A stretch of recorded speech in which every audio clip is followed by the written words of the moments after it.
Kali ini kita akan belajar tentang Pancasila. Pancasila merupakan dasar negara Indonesia yang dilambangkan dengan burung garuda. Pancasila dirumuskan oleh Insinyur Soekarno. Beliau adalah sang proklamator sekaligus Presiden Republik Indonesia yang pertama. Pancasila berasal dari bahasa Sanskerta, diambil dari kata panca berarti lima dan sila berarti prinsip atau asas. Wah, menarik sekali ya bahasan kita kali ini. Nah, mari kita mencari tahu.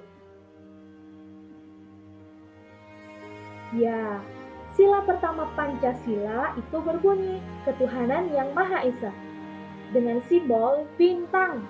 Bintang persegi 5 warna kuning. Di atas perisai berwarna dasar hitam.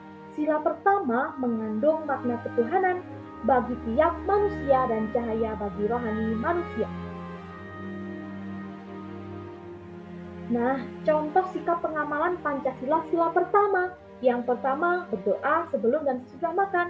Yang kedua, berdoa sebelum memulai kegiatan apapun atau pembelajaran.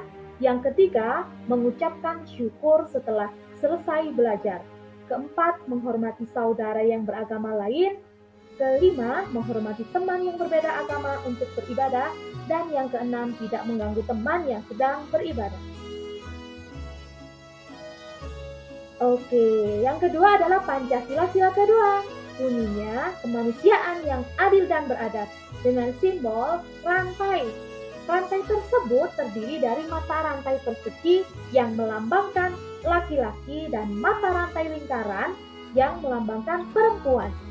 Simbol sila kedua Pancasila bermakna bahwa setiap manusia saling membutuhkan dan perlu bersatu untuk menjadi kuat, mengakui, memperlakukan setiap orang dengan adil dan setara sesuai hak dan kewajiban asasi manusia.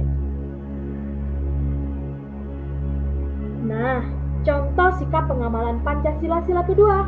Yang pertama, membantu ibu menyiapkan makanan atau membantu orang tua menyelesaikan pekerjaan rumah. Dan yang ketiga, menyayangi teman, lingkungan, dan juga hewan. Keempat, meminjamkan pensil kepada teman. Dan yang terakhir adalah menolong teman yang kesulitan. Sila ketiga Pancasila berbunyi Persatuan Indonesia. Simbol pohon beringin. Simbol Pancasila sila ketiga ini mencerminkan kesatuan dan persatuan Indonesia yang mengakar kuat di tengah keberagaman Indonesia yang menyatu di bawah naungan Indonesia. Contoh sikap pengamalan Pancasila sila ketiga. Yang pertama, berteman tanpa membeda-bedakan suku. Yang kedua, menghormati budaya daerah teman. Ketiga, hidup rukun dengan anggota keluarga dan teman.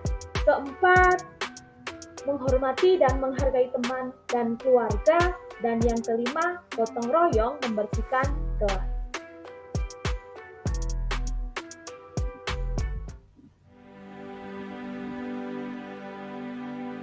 Selanjutnya adalah sila keempat Pancasila, berbunyi rakyat yang dipimpin oleh hikmat, kebijaksanaan dalam permusyawaratan, perwakilan, dengan simbol kepala banteng. Simbol sila keempat Pancasila adalah kepala banteng, hewan yang suka berkumpul. Simbol sila keempat mencerminkan pengambilan keputusan yang dilakukan secara musyawarah, kekeluargaan, dan gotong royong. Dalam musyawarah, masyarakat diajak ikut serta dalam kehidupan politik dan pemerintahan sesuai kedudukan masing-masing. Contoh sikap pengamalan Pancasila sila keempat. Yang pertama, bermusyawarah untuk menentukan ketua kelas. Yang kedua, berdiskusi dengan teman sekelas.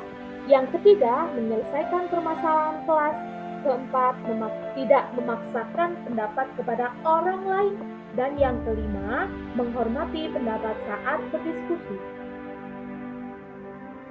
Nah, yang terakhir adalah sila kelima Pancasila, berbunyi keadilan sosial bagi seluruh rakyat Indonesia. Simbol padi dan kapas. Simbol sila kelima Pancasila adalah padi dan kapas. Padi dan kapas mencerminkan kebutuhan dasar manusia, yaitu pangan dan sandang. Tercukupinya sandang dan pangan merupakan syarat utama mencapai kemakmuran tujuan utama sila kelima. Nah, contoh sikap pengamalan Pancasila sila kelima. Yang pertama, berani membela keadilan. Kedua, tidak curang saat bermain. Ketiga, menghargai keluarga dan menghormati teman. Keempat, tidak membeda-bedakan teman. Dan yang kelima, menghormati guru dan teman.